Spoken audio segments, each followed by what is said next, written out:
கேரள மாநிலம் காசர்கோட்டில் திருமணம் செய்து கொள்ள வற்புறுத்திய கள்ள காதலியை வெட்டி கொன்ற இளைஞர் போலீசில் சரணடைந்தார். லாட்ஜில் வைத்து கள்ள காதலியை வெட்டி கொன்ற சம்பவம் பற்றி சற்று விரிவாக காணலாம். கேரள மாநிலம் காசர்கோடு அருகே போவிகானம் பகுதியைச் சேர்ந்த சதீஷ் செக்யூரிட்டி நிறுவனம் ஒன்றை நடத்தி வந்துள்ளார். அதேபோல் காசர்கோடு அருகே உள்ள உட்மா கிராமத்தில் வசித்து வரும் அழகு கலை நிபுணரான தேவிகாவுக்கு திருமணமாகி 2 குழந்தைகள் உள்ளனர். இந்நிலையில் நிகழ்ச்சி ஒன்றில் சந்தித்த தேவிகாவும் சதீஷும் ஒருவரை ஒருவர் மனதை பறிகொடுத்துள்ளனர். இருவரும் திருமண உறவை மீறி கள்ளக்காதலில் ஈடுபட்டு உல்லாசமாக வாழ்ந்தும் வந்துள்ளனர். ஒரு கட்டத்திற்கு மேல் தன்னை திருமணம் செய்து கொள்ளுமாறு சதீஷை தேவிகா நிர்பந்தம் செய்து வந்ததாக கூறப்படுகிறது. ஆனால் சதீஷோ ஆசை நாயகியாக மட்டுமே தேவிகாவை வர்ணித்து வந்துள்ளார்.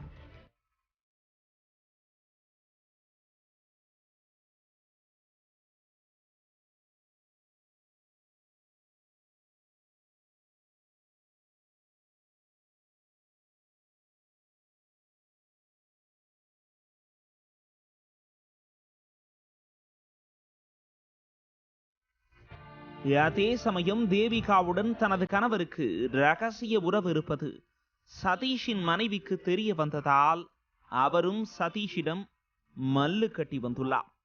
மனைவியின் அர்ச்சனை ஒருபுறம், கள்ளக்காதலியின் திருமண அழுத்தம் மறுபுறம் என இரண்டையும் கூட்டி கழித்து பார்த்த சதீஷ் ஆசை நாயகியான தேவிகாவின் கதையை முடிக்க ஸ்கெட்ச் போட்டார்.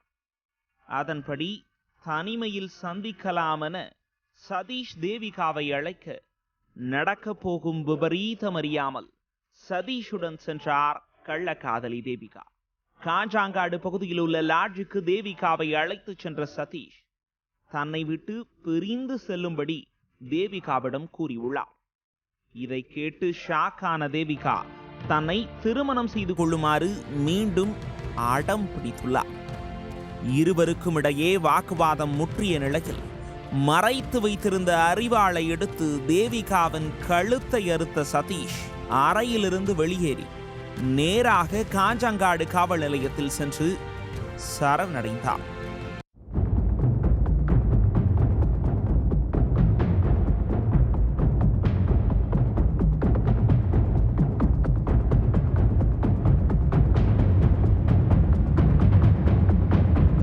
போலீசாரிடம் கள்ளக்காதலி தேவிகாவை கொலை செய்த கதையை சதீஷ் விவரிக்க வழக்கு பதிவு செய்த போலீசார் சதீஷை கைது செய்ததுடன் லாட்ஜுக்கு சென்று தேவிகாவின் சடலத்தை மீட்டு உடற்கூறாய்வுக்காக காசர்கோடு மருத்துவமனைக்கு அனுப்பி வைத்தனர்.